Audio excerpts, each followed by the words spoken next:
C'est une question inévitable. L'homme est constitué de trois parties. Nous sommes un esprit, ayant une âme et vivant dans un corps. Et l'âme est l'endroit où se trouvent nos émotions, nos sentiments, notre volonté, nos désirs, nos aspirations, nos rêves. Tout cela se trouve dans l'âme. Par contre, le Saint-Esprit, lui, se trouve dans notre esprit. Et quand le Saint-Esprit opère dans notre vie, en fait, il passe par notre âme afin que cela soit visible dans notre corps. Tout ce que Dieu fait est connecté d'une manière ou d'une autre à notre âme.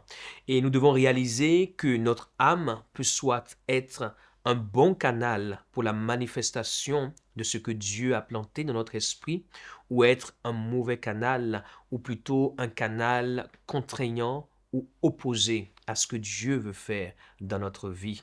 Nous devons être extrêmement sensibles à la manière d'utiliser nos émotions, d'exprimer nos émotions, afin de ne pas nous laisser soit submerger ou emporter par les émotions.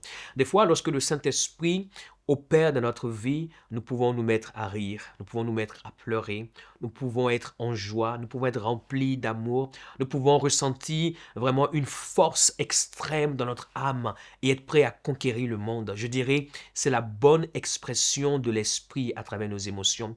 Mais quelquefois, nos émotions peuvent nous mentir. Ce que nous ressentons peut nous mentir. Quand nous prenons l'exemple d'Abraham et de Lot, Lot sera rendu participant dans la promesse d'Abraham. Abraham va l'amener avec lui vers un pays que lui aussi ne connaissait pas, mais un pays que Dieu lui avait promis.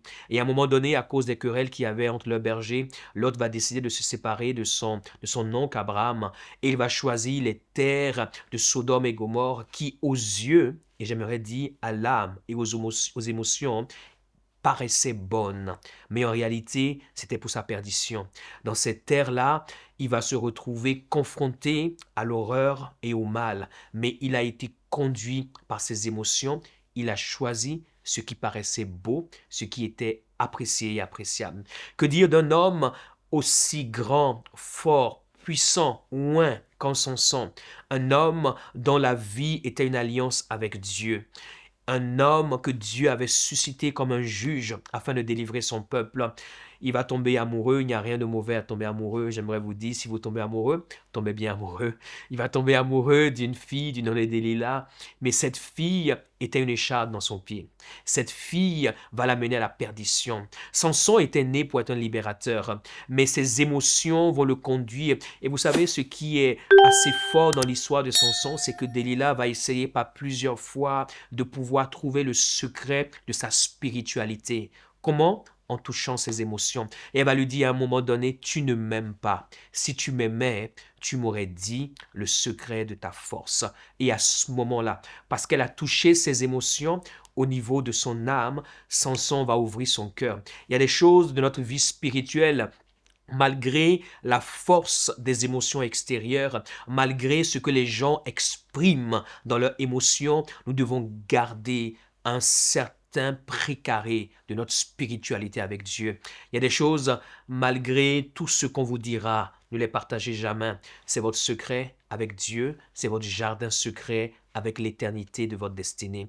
Alors je crois effectivement dans notre vie et dans notre marche, nous devons apprendre à pouvoir naviguer entre les émotions qui sont bonnes pour notre spiritualité et aussi à identifier celles qui sont mauvaises. Par exemple, lorsque tu es dans un moment de faiblesse, ou de fatigue spirituelle, ne prends jamais de décision importante parce que tu ne sauras jamais si tu es conduit par une bonne émotion ou une mauvaise émotion. Par exemple, ne prends jamais de décision simplement parce que tu es en paix. C'est une chose d'être en paix, mais c'est une autre chose d'avoir une conviction. Si ta paix est associée à une conviction, alors c'est une bonne émotion. Ne prends jamais de décision simplement parce que tu ressens la joie, parce que tu vois que c'est beau, parce que tu entends que c'est ce qu'il faut faire, mais prends la décision parce que véritablement, il y a le socle du Saint-Esprit qui, en plus de ce que tu sens ou ressens, te pousse dans cette direction.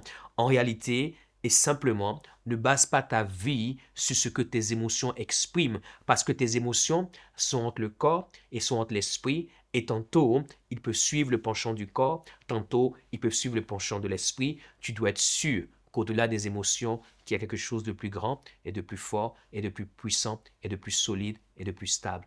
Et alors, tes émotions vont contribuer, si c'est le cas, à ta destinée.